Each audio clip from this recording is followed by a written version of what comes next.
Hi everybody, hope you're doing marvelously well. In this episode, I'm going to highlight 7 pieces of equipment that I use not only in recording, but mixing every day. This is 7 pieces of hardware, and it's a combination of outboard gear and musical instruments and even some guitar pedals. So please stick around and check it out.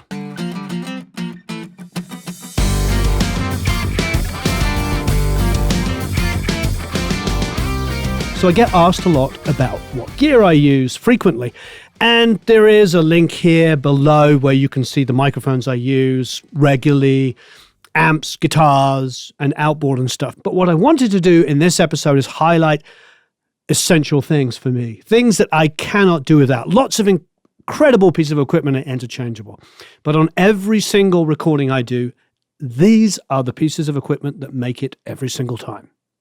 So if you haven't already, please subscribe, hit the notification bell, and you'll be notified of the next video. And of course, you can go to producelikeapro.com and sign up for the email list and get a whole bunch of free goodies. Okay, number 1. And this one's going to be easy. Eric, pick up the camera. Okay, so this is my workhorse. I have a lot of BAE stuff. I also have over here the UK Sound, which is something I actually got involved in designing, and it's a 1073 style mic pre with an 1176 compressor, because those are 2 of my favorite things. However, if I'm recording individual elements like a lead vocal, acoustic guitars, this gets used on pretty much everything. For me, having one really, really good high quality mic preamp with EQs as well is essential. And BAE has never let me down. About 90% of the studio tools we do contain BAE equipment, whether it be mic pre's, compressors, you name it. Anyway, this is really comprehensive. What is nice here is you've got the impedance switch on the front here, which is dramatically different. You can get a completely different feel in the mid-range. Obviously, initially was on the back of the old Neve 1073s and was designed specifically for ribbon mics. Having it on the front now is really nice. I like to run these super hot, just like everybody I know. Joe Barresi talks about it. I love it. So I run these quite hot, and then you can see I've got it down quite heavily. It's at half of the output volume, allowing the mic pre to really hit super hot. And of course, the EQ on the 1028 is really super comprehensive. I mean, everything from, what do we got? 360, 160, 70, 45. So a lot of high passing, and then a really super comprehensive low passing on the other side, killing off any unwanted high end. I tend to find that I'm not doing too much over here. I'm not doing much in the way of low passing, unless I'm specifically trying to narrow it down. I just use this high passing to get rid of unwanted low rumble and frankly just shape the low end of things like acoustic guitars, etc. Full mid-range controls here. I mean, it's absolutely superb. And then you can do the high Q, of course, and increase the value of it, allowing you even more high frequency detail. It's a wonderful sounding, incredible mic pre that has been on, I don't know, every record I've done in the last 5 or 6 years since they brought it out. And before that, I was using one of the original Brent Averill 1073s, which I still have over there.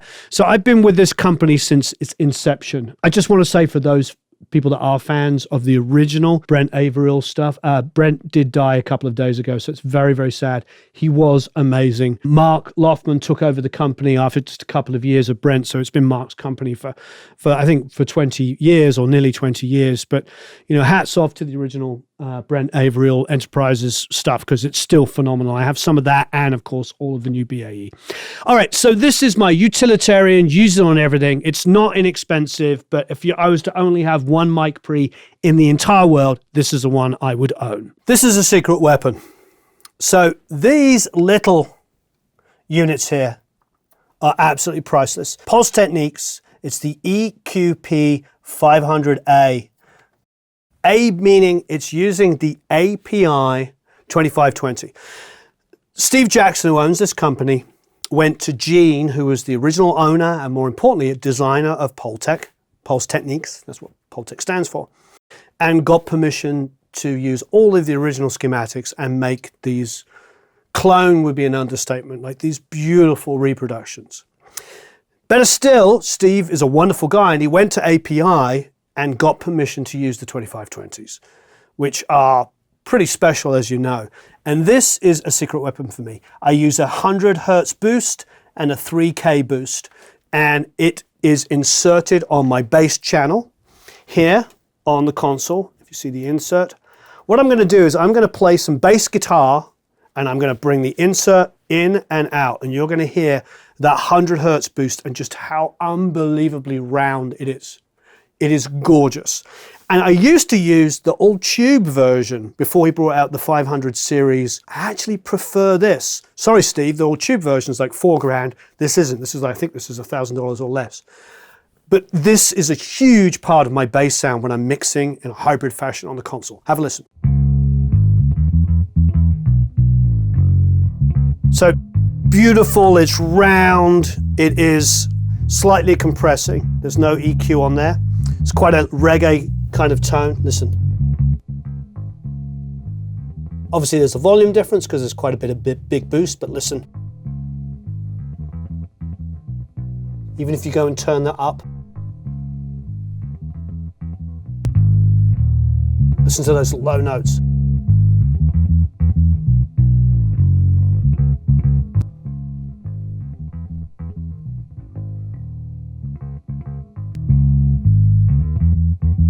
It's a consistent low-end bloom. It just feels beautiful down there. This is a work of art.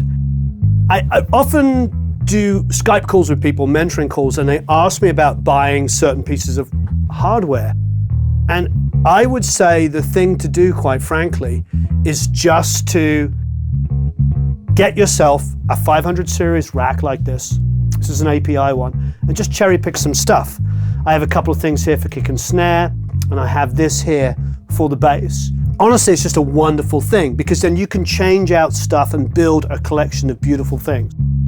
Really, really nice. I mean, here we've got a 10 slot 500 series rack. So you can have 10 EQs or compressors or mic pre's of various different flavors. It's a really, really nice way of going. Highly recommend it. So here you can hear this long, subby bass note. If I mute the sub on here, you've still got low end, but listen to this. So what's giving us that? What I love, especially when mixing like rock and roll live drums, is the low end to just come in underneath the bass guitar, at least in rock music. And this is what I use. It's a DBX-120A. It's the sub-harmonic synthesizer. This has been around forever. In the 70s, they had a thing called the disco boombox. And when I was working with Dave Sardi, we used it on the Thrills album and Jet and Hot Hot Heat and a whole bunch of other stuff. This particular model is one of the later ones, and I bought this about 4 or 5 years ago because I'd been borrowing one for many years from Jack Douglas, but he asked for it back, so I had to go out and buy one. But fear not, it was $100 used, and I bought it from an actual music store, like a proper retailer. You can get these online for next to nothing. Now, if you're mixing hybrid, buy one of these. Of course, if you're not, then you can just use a plugin. There's quite a few people that build these. I believe Plugin Alliance has their own version of this. Go check it out. You could also use the R bass and just set it to about 40, maybe 30 or 40, and just have it lightly underneath. Whatever you want to do. This is one of my favorite things and really helps my mix out because then I have this low lows just coming in underneath. It's really quite a wonderful thing. Okay, so this is the favorite portion of mine, talking about guitars and guitar gear. We're actually going to do an episode of just talking about all of the guitars we use, but we're just going to cherry pick one for today. And that one would be this. That would be the Revstar. This is actually fitted with a secret guitar synth pickup here, which we can't talk about yet, but it's already being seen. Sorry that I'm showing it early. Anyway, I absolutely love this guitar. It's glued neck, it's super slinky, it's really well set up. It's just a beautiful, beautiful guitar.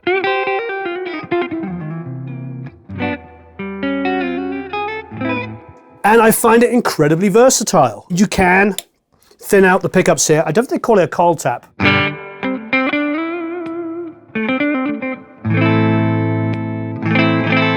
have a different name for it if I put the two together.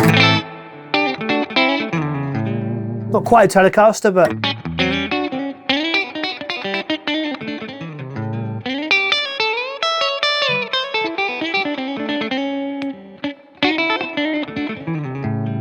absolutely love it. One of my favorite guitars, and this is the top of the range one, which is about $1,500. We use another one, which is the second bottom, which is about $600, and both of them get used all the time. Ultimately, whether you're going to spend $600 or $1,500, you're going to get an incredible guitar. I have a real soft spot for championing equipment that is affordable and is amazing, and Yamaha with the Revstar really delivered. You've probably noticed a lot of great players use them. My good friend Graham from Blur uses one. They're just fantastic. Okay, so while we're on the subject of guitars, let's move over here. This is my favorite overdrive pedal. It's been around for a while now. Tim Pierce talks about it a lot. In fact, he's the one that introduced me to it. Then I became friends with Bernhardt, who designed these, through a mutual friend called Steve Cara. So I'm giving you a shout out, Steve Cara. I was just about to say what he does for a living, but it's actually top secret. He wouldn't like me to say. But anyway, he's a wonderful guy. This is just a fantastic pedal. The amp, as you can tell at the moment, is set completely clean. Not fluff clean, actual clean. Sorry, fluff. It sounds great. Let's put this on. So I've got the drive at about, 30%.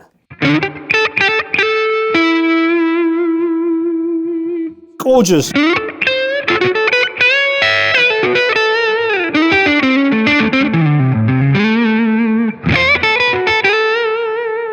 The level on this is fantastic. You can smash the amp.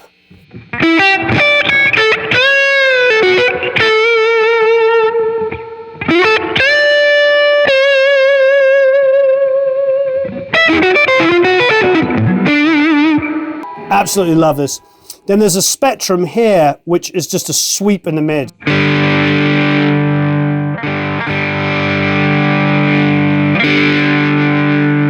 Really drives those high mid. And then of course the drive can get quite crazy.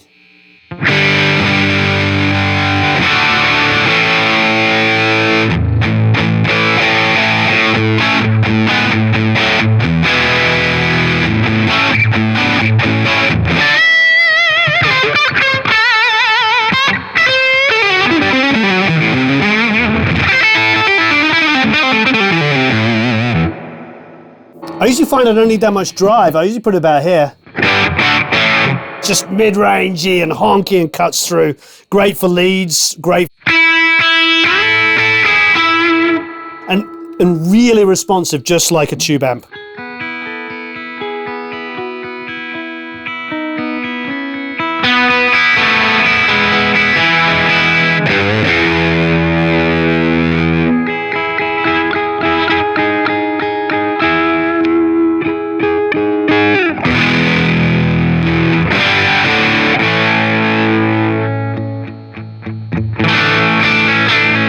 I believe it is one of the biggest selling overdrives in the world. I heard over in Europe, Bernhard has said that Thomann are selling them faster than they can make them.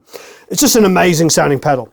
Okay, in that realm, I do love this Compugilist, the Fender Compugilist, and it gets used all of the time. And I will definitely do another video just talking about that. But the pedal, because we're keeping this to like pedals and equipment that I use each and every day, has to go to Carl Martin for this Echotone. This is my favorite delay pedal. It's just so good. You've got this tap function here, so if I want to put in a tempo.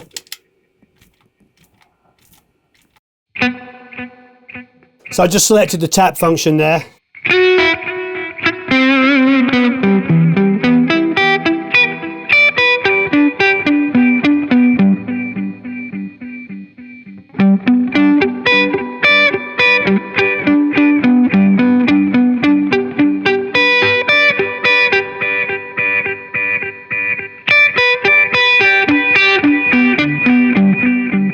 Of course, what's nice is I've got this tone control so I can make it really dark on the delays.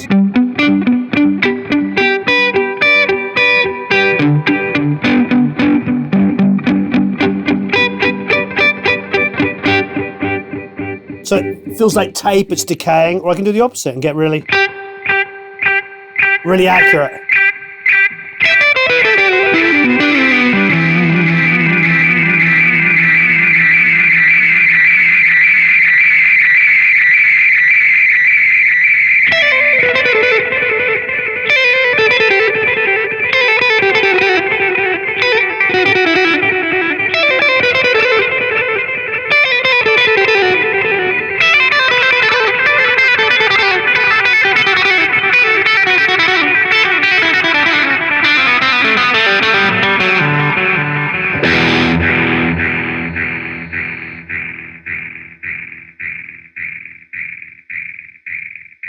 The way it just decays and falls apart.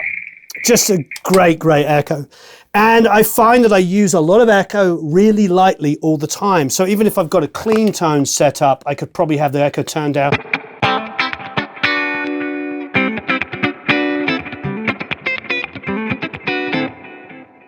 Even lower.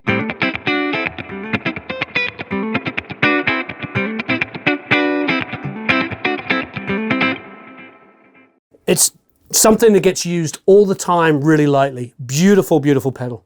And I've had it for maybe 11 years now, and it's never broken down. And it's used every single day, and it's traveled all around with me. So I don't really know what else to say. Really well built, incredibly well made, built in Denmark. Great work, gentlemen. And you've seen it in every single video I've ever done that recorded acoustic guitar. The LL-16. I love many acoustic guitars. We have Scott Baxendale's beautiful, beautiful harmony rebuilds. My Stellar over there that he's done is absolutely incredible. However, there's something wonderful about the LL-16. You're hearing it through this little tiny mic. It's beautifully built. It can be pop when I want it to be pop. It can be rock when I want it to be rock. I absolutely love it. And since I changed to Ernie Ball strings, it's really come to life even more.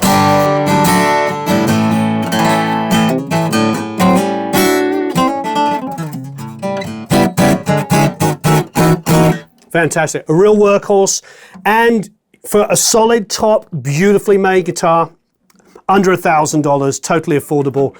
And honestly, I don't know, it's the most consistent guitar I own. I always knew it would be because I have 70s FG series, I think an FG 200 from the 70s, which records beautifully. So when I first saw one of these, I had no doubt it was going to be fantastic. But yeah, gets used on every single record I have made since we got it. It's probably been on, 50, 100 different recordings. Well, actually much more than that. It's been on hundreds of recordings. So last but no means least, I wanted to do, and I will do, an episode on just guitars. I'd love to do an episode on just pedals because there's a few other pedals that come in and out. But what I've been concentrating on is the gear that gets used regardless. Like I love Scott Baxendale's acoustics, for instance, and sometimes they're the only acoustic on the track.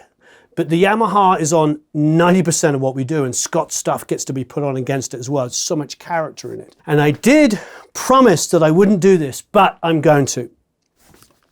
SM57, here it is, on a stand. I remember talking to be honest, pretty much every single major producer and engineer that I know, that I've worked with, and they all come back to this. Now, there are other microphones that are great, but our ears are so tuned into the way that this $100 or less, frankly, microphone sounds, that whenever I get anybody asking me about inexpensive mics and how to get started, I say, just buy a 57. It's not to say there isn't other great companies out there making great mics. Lewitt's particular miking like this, we're about to do a full review on, and it is absolutely wonderful.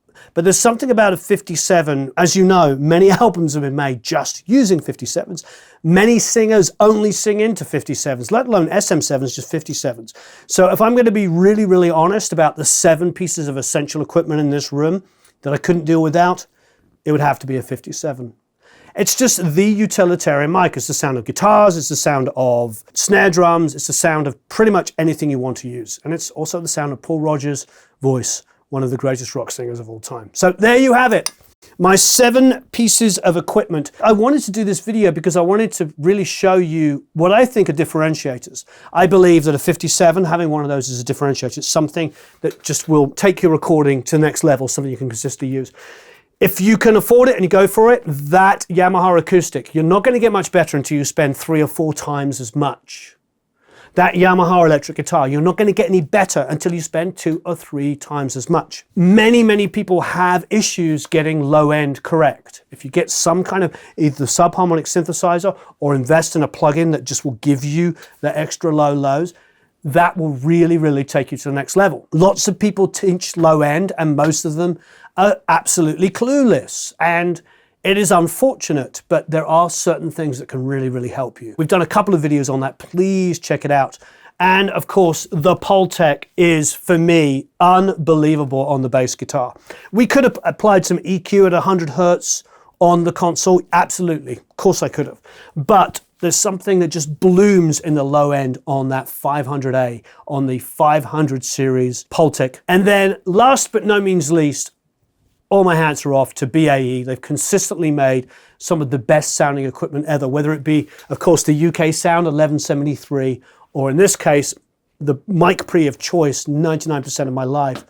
When I'm not using the Audient, of course, the BAE 1028. And of course, last but definitely no means least, my 2 pedals that I use on every single recording, the Nobels ODR-1 and the Carl Martin Echotone.